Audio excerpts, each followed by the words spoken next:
சென்னை குரோம்பேட் அருகில் அமைந்துள்ள அழகான முருகன் மலைக்கோவில்.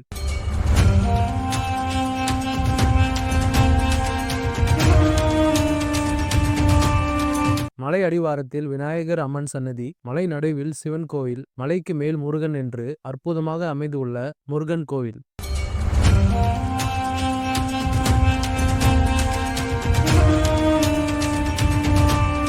திருமண வரம் மற்றும் குழந்தை வரம் அருளும் சக்தி வாய்ந்த முருகன் கோவில்.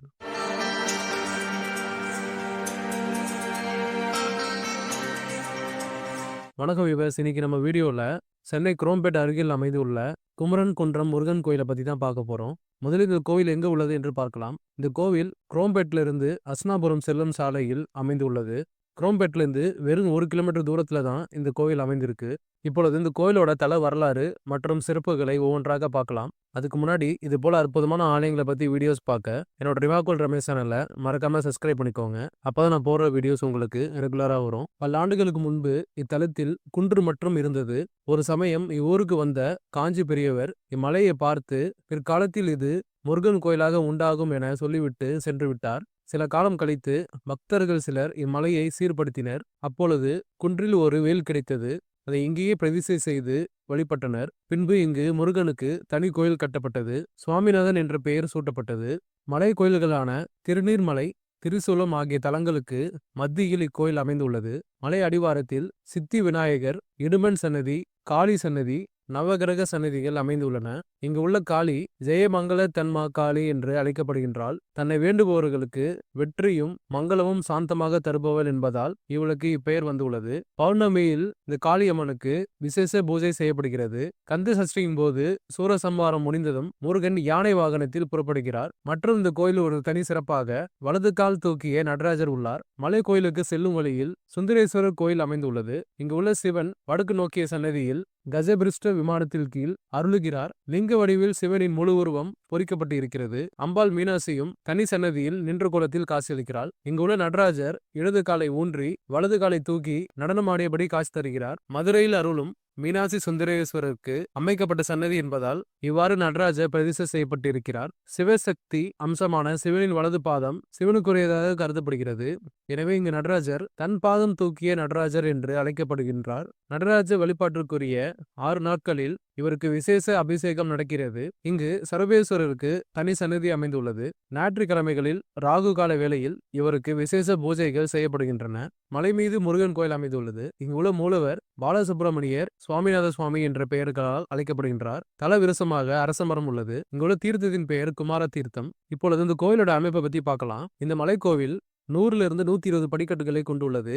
மக்கள் அனைவரும் எளிதாக ஏறி செல்லும்படி படிக்கட்டுகள் அழகாக அமைந்துள்ளன. அடிவாரத்தில் சித்தி விநாயகருக்கு தனி சன்னதி அமைந்துள்ளது. அதேபோல் காளி அம்மனுக்கும் தனி சன்னதி இங்கு உள்ளது. மற்றும் ஒரு இடத்தில் 6 முகரை கண்ணாடி பெட்டகத்துக்குள் வைத்துள்ளனர். மற்றும் நவகிரக சன்னதியும் இங்கு காண முடிகிறது. படி ஏறும் இடத்தில் முருகனின் 5 அடி உயர வேலை அழகாக வைத்துள்ளனர்.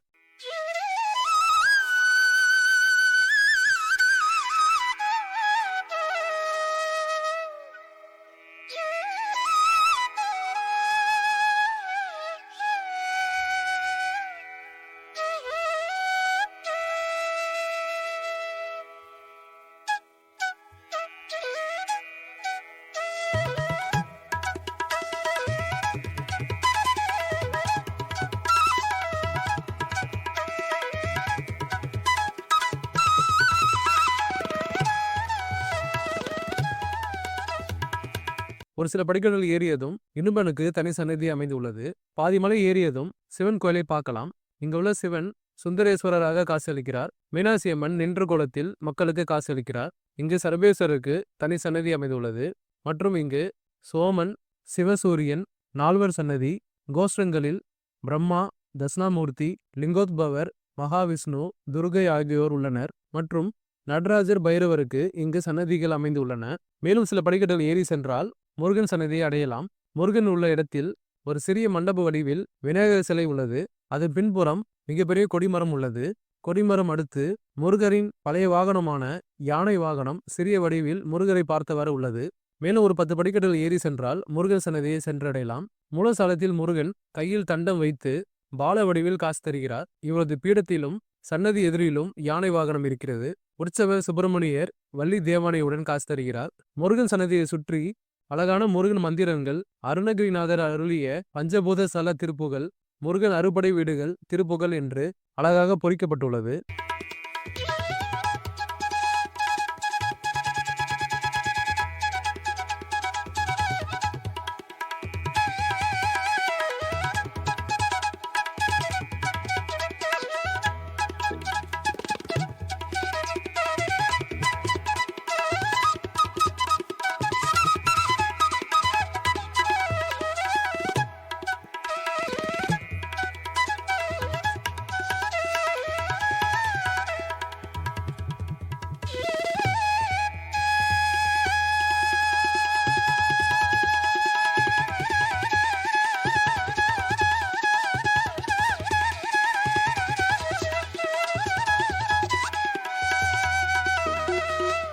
மற்றும் இந்த மலையிலேயே வற்றாத குமார தீர்த்தம் இருக்கிறது.